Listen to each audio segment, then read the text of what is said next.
Good afternoon from Hong Kong, everyone. Welcome back again to the VPET International Conference 2020. It's our honor to be the MCs for this afternoon, and we'll continue the VPET journey together.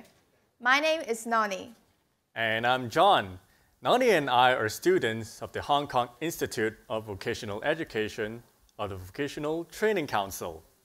John, the theme of this year's VPET International Conference is Skilling for the Future. Do you think I have the skills I need for my future? Don't worry, Noni. You're in good hands. As VTC has equipped you with the essential skills you need for your future career. Because I am ready for challenges, and I think you are too. You're right. Coming up next, we'll have Skills Change Lives, Fostering Talent at Young Age. You can take part in the discussion by posting questions, sharing your point of view, or joining the polling using the comment box on the screen. The convener of this session is Mr. Jeff Streeter, Director of the British Council, Hong Kong. And the panel members are Ms. Grace Sue, Vice President of Education, Corporate Social Responsibility of IBM Corporation, United States of America. Ms. Khah, Chief Executive Officer of Institute of Technical Education, Singapore. Mr. David Hoey, Chief Executive Officer of WorldSkills International. Mr. John Morrison, Principal of Lincoln University Technical College, United Kingdom. Mr. Jerry Kwok, Principal of Youth College International, Vocational Training Council, Hong Kong. Please welcome Mr. Streeter and the panel members.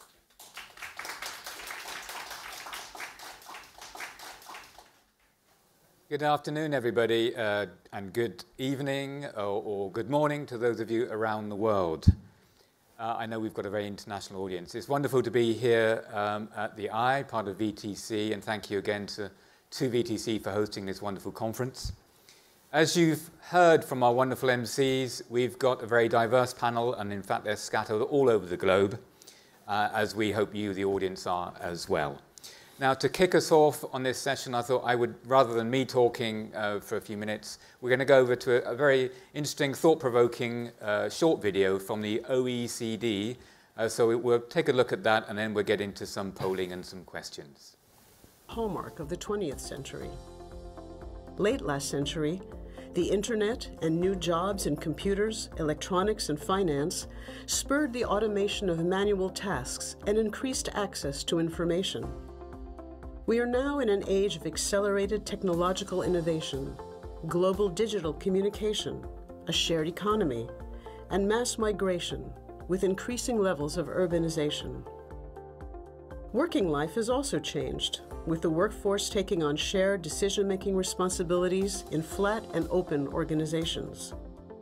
Increased social and environmental awareness is shifting business aims from purely profit-driven to purpose-driven. Our relationship with the environment was one of exploitation in the 19th and 20th centuries, tempered by an emerging awareness of the environment and concern over climate change in the latter half of the 20th century. A paradigm shift is now occurring in the 21st century, where the well-being of humanity is recognized as dependent on the well-being of the planet. Education has been affected by all of these changes. When universal public schooling emerged in the 19th century, a static, standardized curriculum prepared students for jobs. In the 20th century, the purpose of education expanded to include individual fulfillment, and new disciplines were added. Now, and looking forward, education systems aspire to implement flexible, dynamic curricula that recognize the differences between individual students and provide the tools for all students to realize their full potential in an uncertain future. Schools are no longer closed off from their surroundings, but are hubs of collaboration, continually contributing to and being influenced by their wider ecosystem. What might the future of education look like? Visit our website to catch a glimpse.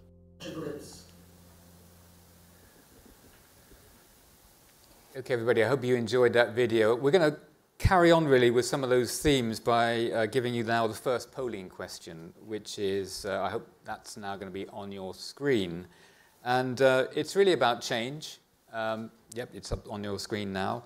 And it's about the most significant change for the 21st century, which of course is seeing lots of change. Is it A, automation and digitalization, B, globalization and interdependence of countries, C, the effects of climate change, D, increasing individualization in societies? So while we're talking amongst ourselves, please go ahead, get your answers in, and we'll look at your answers in just a few minutes. Now, I mentioned earlier we have a very diverse panel from all around the world. Our first panel member, in fact, is in the US, so can't be with us live, but we caught up with Grace Sue of IBM a bit earlier, and she's talking a little bit about AI and how that's changing jobs and what their response is about fostering talent at an early age. So we're going to now go over to the first video from Grace Sue. Hello, I'm Grace Sue. I'm Vice President for Education with IBM Corporate Social Responsibility. AI is changing everything about the way we live and the way we work. In fact, at IBM, we believe that 100% of jobs will change as a result of AI.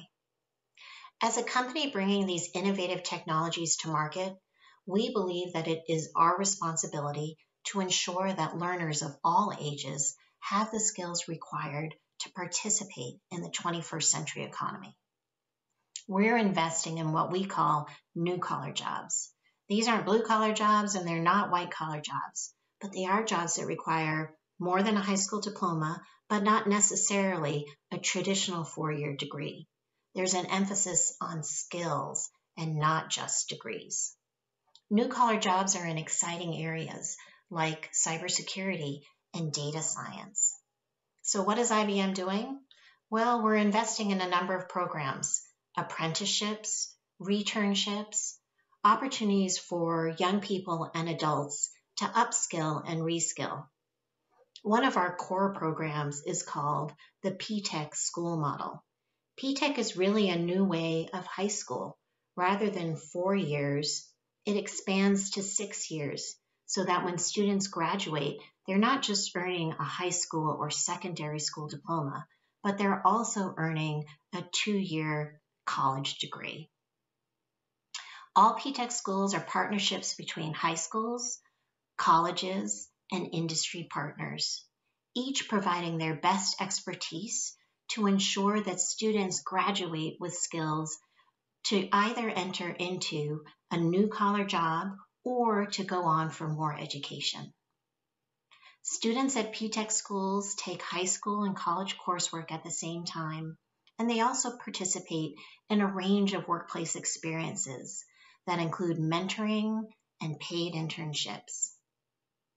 Students are also first in line for jobs upon graduation. Now, that's not a guarantee of a job, but it does mean that students get an interview, which is a great motivator and inspiration for students to reach their goals. There are now more than 220 schools across 24 countries participating in the PTech model. More than 600 business partners are teamed with these schools to ensure that students have the career skills that they need to participate in our economy. Our schools are also showing really significant results. In the United States, our schools have a graduation rate that is 4 times the national on-time community college graduation rate, which hovers sadly around 13%. As IBM, we're committed to stewarding this model forward, working in collaboration with policymakers, educators, and other industries.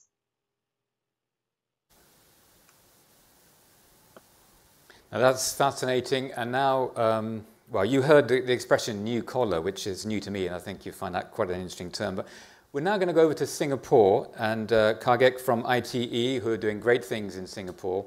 And I'd like to ask you, first of all, Khah, welcome. Share us a little bit about how Singaporean employers, students, and the public view ITE and vocational training that you're doing over there, and how things are going for you.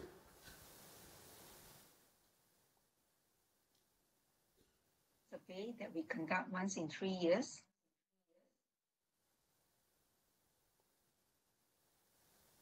Right. We have 4 groups of respondents: parents, the employers, the potential secondary school students, as well as the secondary school teachers. As you can see, in the last 20 years, the public perception has been improving, and I will attribute to 5 factors. One is the facilities that we have. We ensure that they are progressive and high-tech. We focus on our graduate outcomes in terms of good jobs, good salaries, and career progression. We collect success stories of our graduates and of our students, and ensure that the media will be bombarded with some good stories every week.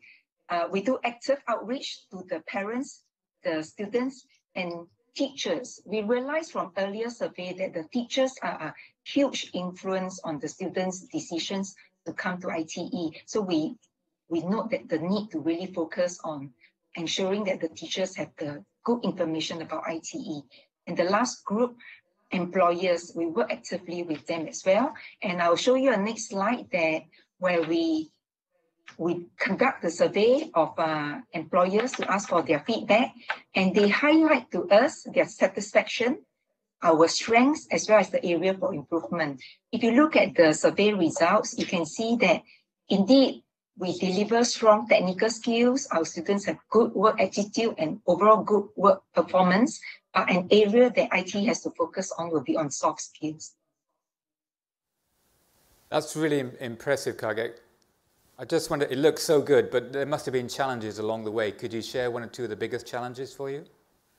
So while we speak to the students and the parents that ITE can offer good training and that we ensure students are then able to be employed in good jobs, but the reality would be that they look at the starting pay of the jobs, and they also look at, after they start the working, will there be career progression? So increasingly, we're working a lot more closely with employers to ensure that good jobs means good pay and good career progression. Okay, fascinating. Thank you. Well, we're going to come back and talk a little bit more in a minute, but now I'd like to go on to another video we had to pre-record because it's from the UK, and John Morrison, the head of Lincoln University Technical College in the UK, is going to talk about the methodology that his college uses. I'm John Morrison, the principal of Lincoln University Technical College. At Lincoln UTC, our highest priority is to give our students the opportunity to develop the skills that they will need for success either in industry or at university. We give approximately 20% of our total curriculum time to project working. These projects don't lead to a qualification, but they're designed to give the students the opportunity to develop those skills, to be collaborative, working in teams, to be creative, to be analytical, and to build resilience. Many of our projects are closely linked to industrial settings, to employment situations, and to our industrial partners' workplaces. But we're equally aware that many of our students will end up working in jobs that don't yet exist. With that in mind, we want our projects to be fun. In this picture, the students are working together in teams in a competitive activity based on the Charles Toy Connects. The vehicles that they've designed and made have to be able to propel themselves and carry a load along a cable. In this shot, you'll see students playing Scrabble.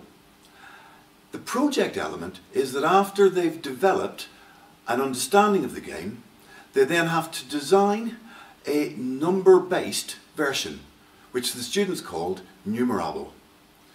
Having designed it and thought about the rules and the scoring systems, they then have to manufacture the games. In this shot, the students have set out a large Scalextric track. The project isn't so much about playing with the cars, but designing and manufacturing a control system that monitors the traffic flow and that operates the traffic lights at intersections so that there are no collisions. The students learn a lot about control systems, about wiring, soldering, resistor codes, and yet at the same time they are playing the game and having fun. This approach to learning through games is perhaps best illustrated in the following short video of a marble run that our students made. The challenge was to make a machine that would reset and repeat itself. The machine itself is absolutely pointless, but the ingenuity the students showed and the resilience that they showed was quite remarkable. The version that you see in this video is version 27.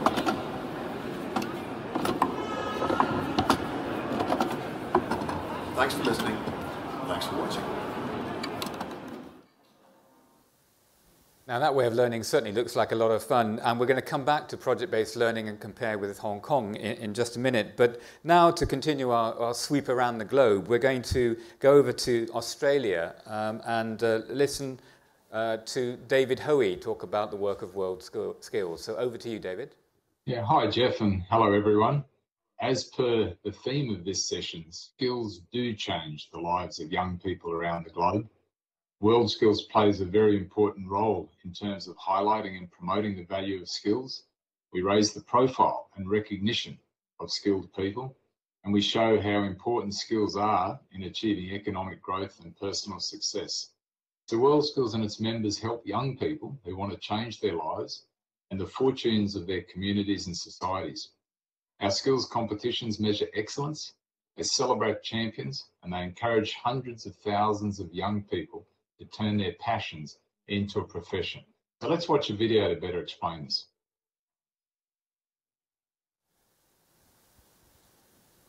Young people are amazing, right?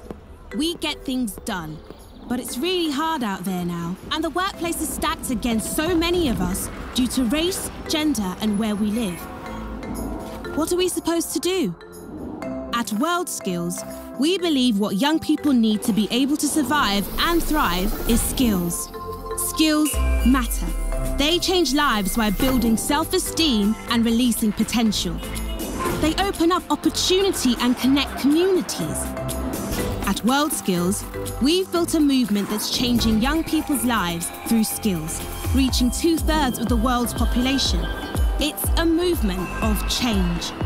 We create this change by inspiring young people to develop a passion through learning a skill or pursuing excellence at one of our skills competitions. We develop these skills, helping to raise global standards in training and industry engagement. Our young people connect globally and develop skills together. We influence government and educators through international cooperation and research, building a global platform to champion skills. We're creating measurable impact at every level, building the confidence of hundreds of thousands of young people, empowering communities and fueling local and international economies. Look, we know things are tough, so if you want to change your life and that of your community and country, get involved with WorldSkills now. Join us and be one of the millions of young people changing their lives with the power of skills. WorldSkills. Skills change lives.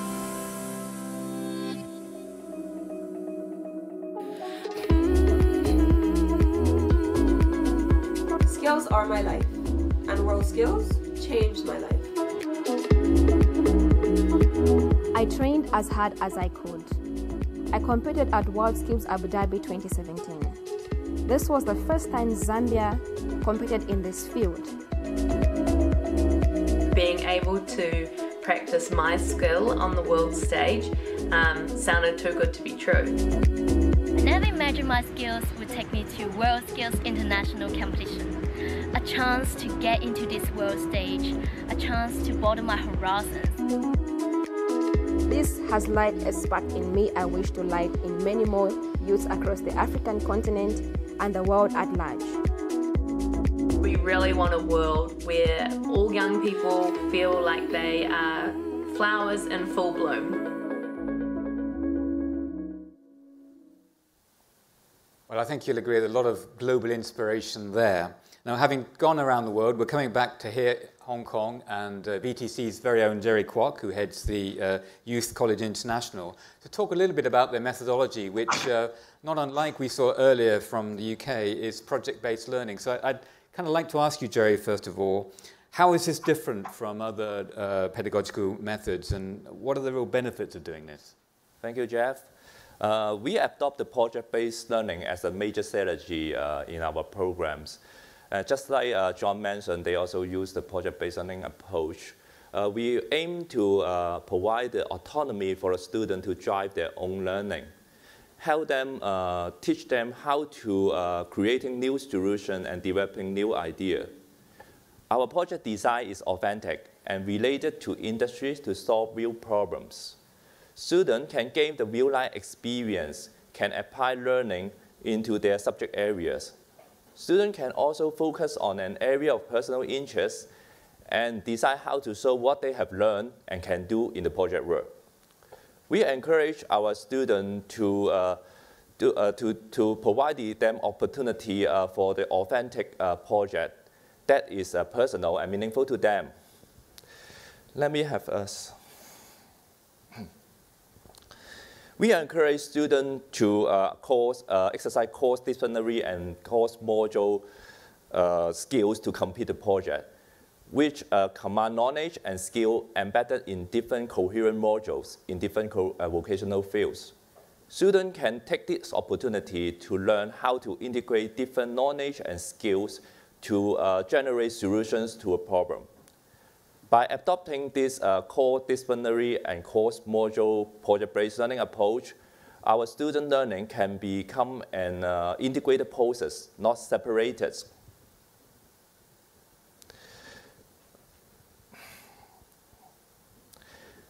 We also encourage creativity and innovations.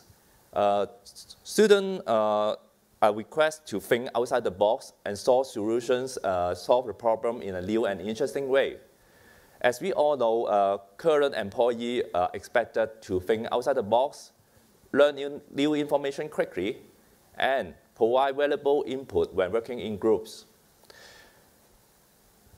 Apart from providing opportunity for our students to drive their own learning and collaborate with others, we also prepare our students with sustainable skills like design thinking, resilience, help them to develop critical thinking, and time management. That all are the skills and characteristics that require in the workplace. Thank you. Thank you, Jerry. I mean, it sounds brilliant, but parents maybe have been brought up themselves in a different tradition of learning about knowledge in particular. What kind of resistance do you get either from parents or from students to this methodology? Yeah. Most of our students are coming from traditional secondary school. Their learning style could be more didactic. They need some more time to get used to the learning by doing approach. For the new intake student, we encourage them to express ideas, collaborate with others. And that's why we take a progressive approach to let them to adopt the project-based learning. First, we will equip them with fundamental and foundation skills. When they have confidence to apply these skills, we will let them to undertake some mini projects. Our teachers will act as the facilitator to help them during the process. After that, they will implement an authentic industrial-related problem, and the student take the ownership of the project and decide how to solve the real problem. Thank you. So I like the way that you're taking them on the journey there from the kind of familiar to the unfamiliar. Okay, I'd like now to go back to our first polling question, which if we could see that up on the screen, please. I think the answer should be in from that polling question about the most significant change in 21st century. Oh, well, we have a pretty clear winner, which is automation and digitalization. Okay, so forget climate change. That's way at the bottom. Interesting. Khah, any reactions to that? Yeah. I think everyone is affected by COVID-19 with all the online learning and working from home. So everybody is learning a lot of digital skills. So no surprise, is top of the mind in terms of automation and digitalization. Jerry, you wanted to come in? Yeah. It's not surprising to see the automation and digitalization is the most significant change we expect. The digitalization is affecting the skill we need for jobs. And many people expect that robot may replace most of our job in future, right? So I encourage young people to emphasize to develop the human talents that's specific to us, just like creativity, resilience, problem-solving skills. These skills still cannot be replaced by robot and automation in near futures. Just like a robot is also lead data and algorithm, people with these skills can also get a job. Okay, so the robots are coming. I mean, and Grace told us that AI could replace every single job at some point. We heard a lower figure earlier in the day. David, any comments on this? Climate change right at the bottom. I think right now, as was said before, the mind is obviously right in the here and now, and there's no doubt that automation and digitalization is driving everything that we live at home and at work. And of course, with COVID-19, home and work are almost one and the same. But I think it's been a big wake-up, climate change still. So I still think it's very important because we're seeing the effects now without planes in the sky, without boats in water and that, and it's an eye-opener. So it'll be certainly good food for thought afterwards. Yeah, it would be great to ask that question in about 6 months to see whether we got a similar answer, wouldn't it? Okay, we're going to move over now to a series of questions to our expert panel. And the first one, again, had to be pre-prepared with Grace because of time difference. But it's picking up on a theme from the early video about diversity, and David's video touched on this too. So this was about the things we need to bear in mind with developing skills with a very diverse workforce in mind. And so I'd like to see Grace's next video, please, on the screen and see what she said. Learners of all ages need to be able to master the academic and technical skills required for 21st century jobs. But even more than that, learners today need a set of professional skills. These are evergreen: critical thinking, problem solving, communication, adaptability. With technology changing so rapidly, we need workers who are going to be able to be flexible and commit to lifelong learning in order to be able to move with the economy.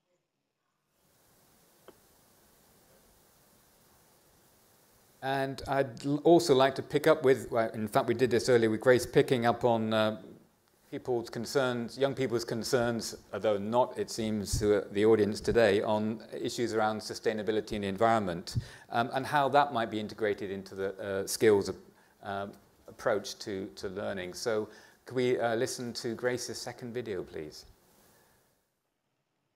In order for students to be able to build the academic, technical, and professional skills required for 21st century jobs, we must give them engaging content. Content should be real-world, hands-on, and they should be tied to issues that students truly care about. Climate change, sustainability, humanitarian issues tied to the United Nations SDGs are just some examples. We should also give students the opportunity to be in real workplaces. Paid internships are a wonderful example where students work on real company projects and they're immersed in teams. In this way, they build the skills that they need to participate in new-collar jobs. Great. Now, Khah, you mentioned COVID-19 a little earlier, and of course it's hard to avoid that subject in any context right now. So I'd like to ask you and then Jerry kind of similar questions about how this has impacted upon your institutions, what your students are learning from this experience or how they're being impacted, and how you think that COVID-19 is having an impact generally on skills preparation. So Khah first and then over to Jerry. All right, I will share on 5 areas of impact.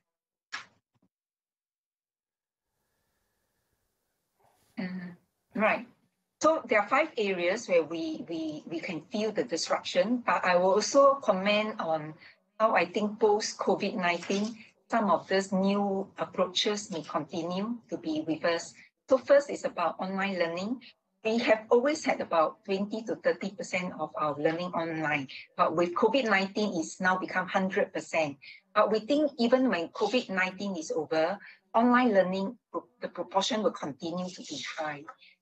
We started virtual meetings, and realized that actually virtual conferencing, virtual meetings can be quite effective. And we think that going forward, there will be less travel.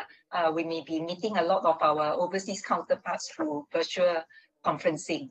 We use analytics to check on the attendance, the participation of our students in their online learning.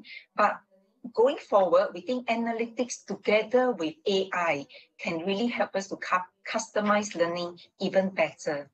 During this period, we mix the adult learners and our young students in the online learning, and actually it enriches everybody's learning. And we see that actually there will be a blurring of the lines between full-time and part-time learning. And finally, in all things, the teachers play the most critical role, whether it's online learning, on-campus learning, and we will indeed have to continue to focus on helping our teachers to develop and build their repertoire of pedagogical skills. Thank you. Jerry, how's it panning out here in Hong Kong? Similar to what ITE has done in Singapore, most of our learning and assessment are put online. We discover an extremely rapid adoption of technology in education and also in my organizations. For example, the usage of video conferencing, including meeting and online training, has been increased 50 times during this period. After COVID-19, we expect the traditional in-classroom training will be complemented by the digital learning experience we gain in this homeschooling period. We may discover the online interaction will become more fundamental to the education system. We also expect a more diversified education and training options for people who seek to learn, no matter in formal or informal rate. The learning in future will become more self-directed.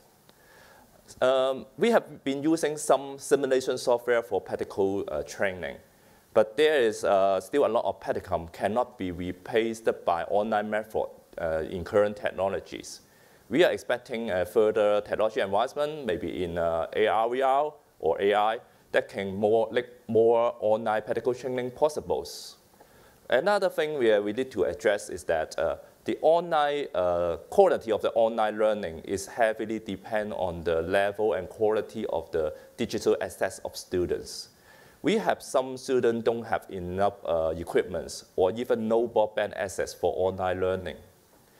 When we are going to adopt more online learning in future, the education gap between these students could be further expanded. We must assist students with a low family income, not making them have the disadvantage in this digital era. I really like that last point, really looking and thinking about where the students are. And I think I'm so impressed that both leading institutions here in Hong Kong and Singapore are looking so deeply into this subject. Now, you've been really dipping into the future, and that's what we're going to do with our second poll now, which is looking ahead and addressing particularly the young people in the audience, but everybody, please get ready to answer within 5 or 10 minutes. And here are the questions on your screen. So what do we think, or what do you want, if you're a young person under 30 or so, want as your society's top priorities over the next 5 years? Work-life balance and well-being? Or is it accessibility, affordable lifelong learning and skills development? Is it technological innovations and social enterprises? Or D, salary-based skills and based on skills and non-qualifications? I'm sure there are many other things you want, but you're not going to get them here. You've got 4 choices. Please give us your 4 choices in about 5 or 10 minutes, and we'll look at the answers in a minute. Okay, now we're going to move on to some more questions, and something we've heard quite a lot about today, not only in this session, has been about the emergence of new jobs and the disappearance of old jobs. I'd like to go over to Khah really and talk a little bit, or ask you to talk a little bit about how IT are kind of responding to this kind of change, this churn of the world of work. Right. I would like to share on 3 broad areas where I think there'll be a rethink about the jobs and a redesign of the jobs as well. So first, essential services. I think COVID-19 brought up the invisible and important jobs and have made them much more visible to all of us. Jobs such as nursing, paramedics, transport maintenance, electrical and mechanical services. And going forward, I think beyond just valuing them and recognizing that these are essential services, beyond just clapping, I think we should recognize through better pay for essential jobs in the essential services. The second area, in the case of Singapore, we know our very heavy reliance on foreign workers. And we've been talking about having to reduce our reliance on foreign workers. With COVID-19, I think there will definitely be a recalibration, a relook at the jobs held by the foreign workers, a need to redesign the jobs, professionalize them, make them more attractive so that the local will take on such jobs. And the third area is about global supply chain. When countries around us had their lockdown and closed their borders, our vulnerabilities begin to show. And one clear example was when Malaysia declared their lockdown and closed their borders, and immediately our food supply was affected. Singapore, 90% of our food supply in Singapore comes from overseas. And we now have the determination that we should step up on technology, set up more high-tech vertical farming so that going forward we can be 30% self-reliant on our own locally produced food. So in summary, I think in terms of the jobs of the future, we will see a lot of innovations and technology adoption. We will see new business models. We will see new jobs available, or we may see same jobs but with new skill sets required. And ITE, do you feel confident that you can respond to that? We work very closely with our employers, and we make sure that we will change our curriculum, change our training approach, be sure that we continue to secure good jobs for our students. Thank you. David, perhaps you could just comment on that, how you see that from a WorldSkills perspective, this, how you inspire people to get skills for jobs that don't exist yet. Yeah, I think that's a great question, Jeff, and one that is often asked by students and workers when considering job security and ongoing employability. And as we just heard from Singapore, education's major role is to ensure that graduates or students are workforce ready. At WorldSkills, we're doing two things with respect to your question. One is we're constantly promoting the value and rewards of skills and how important they are for economic growth and personal fulfillment, i.e. the current jobs and opportunities.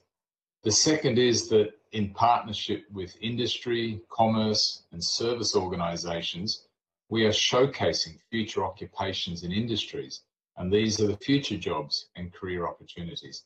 We often see the statistics, most of the jobs in the future haven't even or don't exist today. And jobs are disappearing for many reasons, but alternative and new jobs are always being created.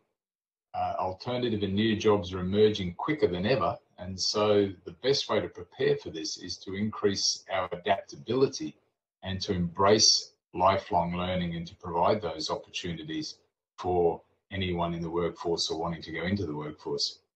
Young people who develop their critical thinking, problem solving, and can apply innovation will be more prepared to move between jobs and will be more attractive to companies and other employers. Again, we heard that from Singapore, these soft skills that are so valuable and useful. Skills training teaches all of these skills, and learning by doing not only means you learn how to achieve the task you're currently solving, but you learn how to solve any task. And that's that flexibility. If you're in the electronics industry, you can move into construction, aerospace, medical, security, the foundation skills to give that flexibility. So yes, new jobs will need new skills, but let's not forget that doesn't mean they won't need any of the old skills as well. And I think this makes young people more capable to pivot as the job market changes and ensure long-term success. And that's never been more critical in terms of flexibility, where we see many companies changing their manufacturing at the moment due to the crisis. So To the parents and youth in our audience, please remember that there will always be employment for those that have the foundation skills that can span multiple, whether you're talking about jobs, occupations and industries. So thanks, back to you, Jeff. Well, I think you've touched on also there, David, what I was going to just ask, I'll ask this as a follow-up. I mean, how do we inspire parents and students to take VPET as a pathway? How do we get them in the first place? I think the question you ask is very accurately worded. It's persuading students and their parents in Hong Kong to take a VPET pathway, because experience and research shows that parents around the world are very influential on career choices. And Asia especially has a very cultural situation where every parent wants their children to get a university degree because of the status associated with that. So as you heard on the video before, WorldSkills' mission is to raise the profile and recognition of skilled people and to show how important skills are in achieving economic growth and personal success. So in other words, our organisation is dedicated to addressing your question. We promote and show that a career in the skills, trades and technologies is a very good first choice career option, equivalent to a university degree. Now, how do we do it? It's about changing perceptions and inspiring with facts, stories and opportunities.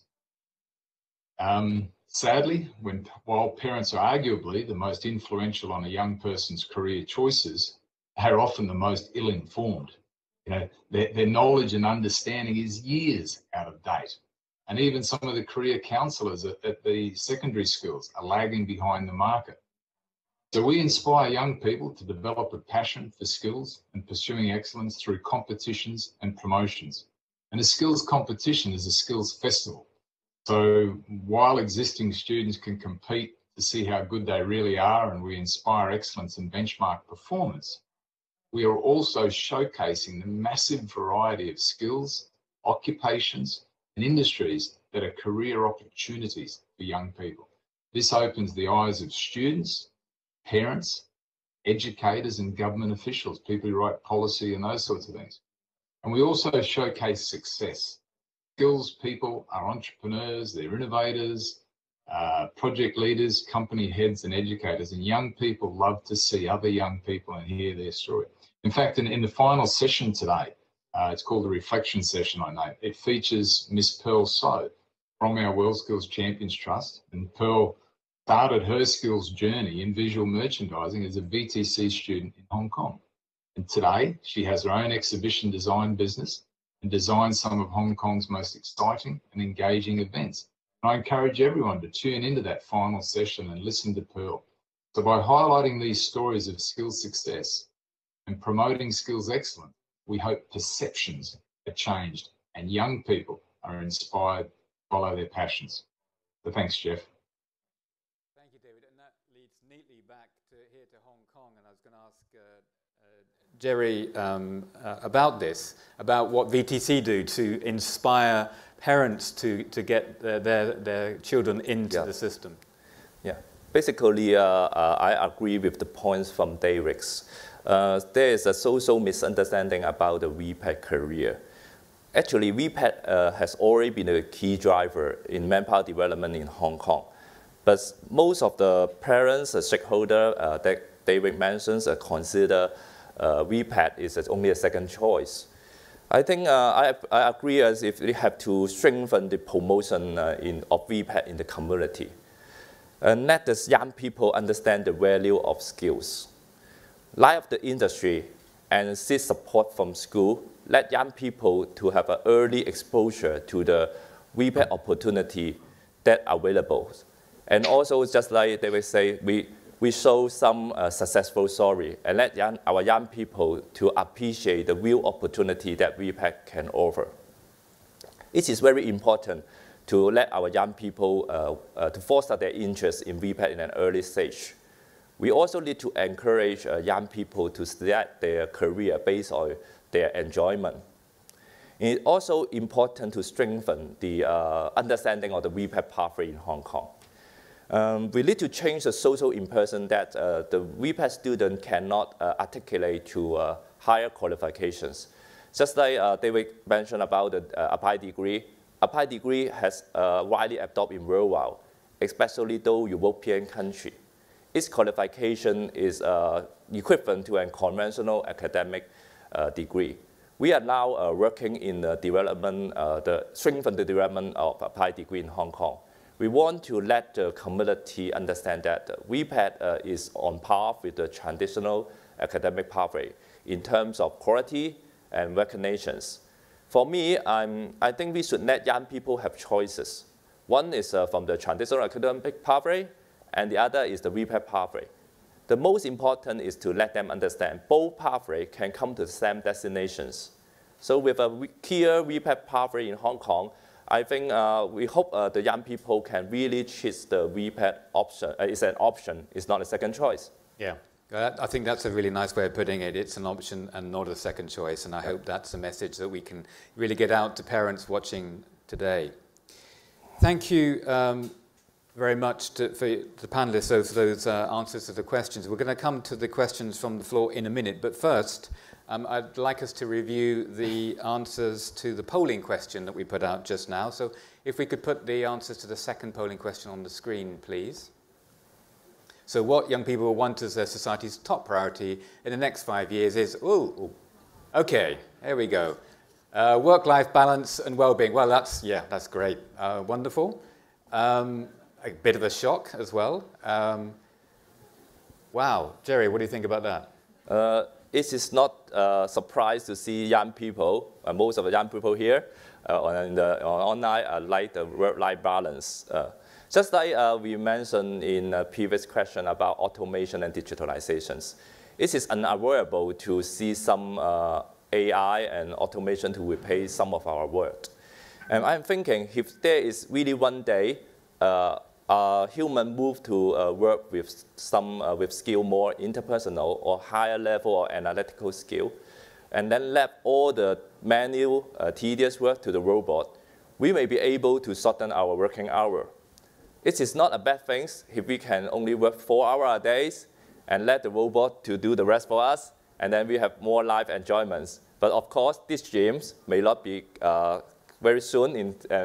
Maybe we may see this happen in many decades later in our communities. Okay. Well, my robot vacuum cleaner is certainly helping on my floor the weekends. That's been good. Khah, anything from Singapore on that? How does that answer strike you? That strong favoritism towards work-life balance and well-being? I think all of us are mindful that every time there's technologies and automation, we look forward to lower working hours, but it has not happened. Instead, the pace of work just becomes faster. And I can understand why, as a result, we feel that all things considered, we can embrace technology, embrace change, but we think that maintaining work-life balance and ensuring that we have time for ourselves, our own recreation, remains topmost in our mind. Yeah, indeed. And David, any final words for you on this? I don't think that surprises me as a response, because I think the COVID-19 is actually having a lot of people really question what's important to them and what will the world look like when we return to it. So I think it's this work-life balance, it's the whole importance of things in our lives. And so health is a big part of it. And you see young people, they're so challenged by competition in the marketplace, and they don't get off this rat race. Where is the delineation between home, office, recreation, etc.? So it doesn't surprise me, and I hope we do a lot more about it in the future. Great, thank you guys. Now over to, first of all, the floor. Have we got any questions here in the room at the Eye? Are there any questions from the floor? Got a young lady over here.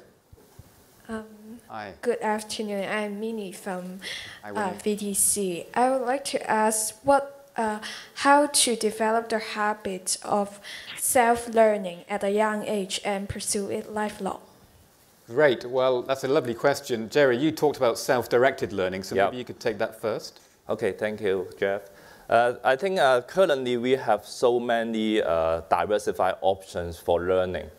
You can see, I just see in the previous panel a student asking about how to use the YouTube as a means for learning. I think there is on the online, we have different kind of options, no matter formal or informal. Even you can use as an online learning as YouTube, and also can a lot of MOOC, open learning method.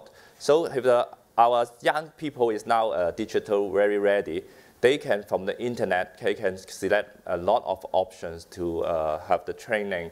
And when you have the attitudes to learn, I think it's not difficult to find some more material to enrich your knowledge and skills through the non-internet or in the classroom.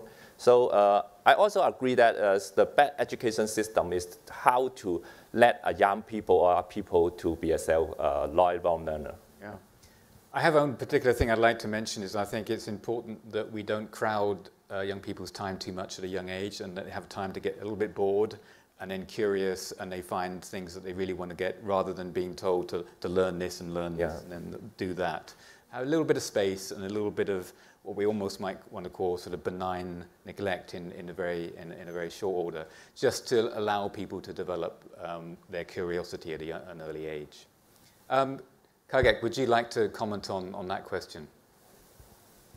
I want to comment on the rationale why we think self-directed learning is important for our young people.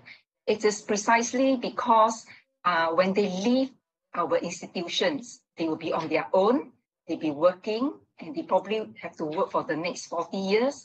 And it is important that they have this habit of, if they want to find out something, if they want to pick up a new skill, they don't wait to be told what to learn, but they will go out and find for themselves and look out for the opportunities to continue to learn. So it is we want to ensure that we send them out and they'll be ready for the rest of their life. Yeah. Yeah, neatly combining self-directed learning with lifelong learning there. I like that. The next question that I'd like us to look at actually came from online, which is a question around, I think, cyber security. It says, with increased digitization, AI, robotic process automation, are there concerns about cyber, industrial, and/or intellectual security and protection? Educational organizations are usually the last to consider these issues. That's provocative. Younger people, students, may not have considered these matters. So are there dangers in getting kids through institutions into contact with maybe less benign influences online? And perhaps, maybe Khah, you could begin with that one. Nice, easy question. Actually, right from the primary school age, the moment the students are given a computer, we've always equipped them with cyber security, cyber wellness, the understanding of what there are advantages in using the computer. There will also be the risks and the dangers involved. But at the ITE, I think our the kind of skills we want to impart on our students are a bit different. We try to handle this topic and connect it with the jobs that they may be pursuing in future. Why is it that in a factory floor, why cybersecurity is important? Because there could be hacking, there could be people who will disrupt the entire process. We do have students who are actually trained to be working in the cybersecurity line as well, and sharing about why this is a double-edged sword, that IT and its power can also lead to danger and risk. I think sharing amongst our young people will help to heighten their understanding. Okay. As our final question, I'd just like, there's an interesting question, which is, which are the most important skills and attributes required for youngsters in dealing with the transformation of the world, with new jobs coming out and old jobs being phased out? What are the most important skills that we need? And this gives you a chance to have a kind of 1 or 2 word summing up for all of you. So, David, the most important skills that we should be looking to foster? I think obviously there's the technical skills for the particular occupation, but then you've got the soft skills around the ability to communicate, to solve problems, to work harmoniously in teams, etc. So to me, it's that package that we'd be looking for. Thank you very much. And Khah, for you, the key and the core skills. I think the key skill for me is that the individual or the young people must remain adaptable. I think right through their life of next 40 years of work, they will encounter a lot of disruption and change. And so it is important that they remain open and adaptable. Thank you very much. And Jerry, how about from your perspective? I agree both soft skills, most of the soft skills are very important. But if you ask me to choose one, I will think influencing skill or influencing people, negotiation skill. When we are working not for robots, we work together with people. If you can convince people in different positions with you, you will make your life very easy. Okay, and is that something that you feel that is unique to humans and robots can't learn to influence us? Yeah, I think this is not possible. So my vacuum cleaner is never going to influence me at all. Well, I hope that's true. Okay, we're going to have to wind up in a second. So first of all, I'd just like to thank our wonderful panelists today. I think you've done a great job, and I'd like to thank all of you who've asked questions. I'm sorry we haven't had a chance to get through to all of them, including those here in the room today. And of course, again, to VTC for setting up this really great conference. And as David said, quite wisely giving a plug to a later session, we've got more excitement coming for you a little bit later. In my kind of view, I think 2 or 3 of the things we've touched on today are really important. First of all, despite the diversity of the world, which we've really represented here, I think, today in terms of the panel and the views that we've had, I think a few things come through really clearly about how important it is that we get very clear messages out to parents, to society in general, to students about the value of skills and of VPET generally, and that there is a really exciting world there and a necessary world. These are the people that we're developing, these talent we're fostering at an early age, who really are going to help not only make the world work in the future, but transform the world as it transforms. So this is really important, and that seems to be coming out across the piece. I think also that I'm immensely impressed, I have to say, about the way that educators and organizations such as WorldSkills and indeed, as we've seen from IBM and their education projects, are really adapting very quickly to a new world. They're listening to employers. And this is really very, very impressive that we're getting this kind of dialogue between employers and the educators, and you've adapted and you're continuing to adapt to an ever more world in great turmoil and a world which is greatly volatile at the moment, but you're doing a wonderful job. So I hope on that message we can leave with some kind of inspiration from all of you, the way, taking away some of the key messages that you've had today. And I hope that all of you watching online and here in the studio today are going to watch the next session and get a great inspirational summing up of today's conference. Thank you very much.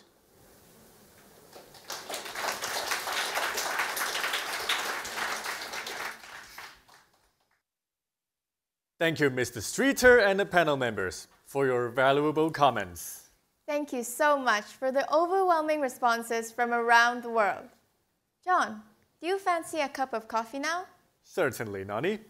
But we've got to be quick, though. Our next session will start very soon. We will talk about digital skills for the workplace. Don't miss it.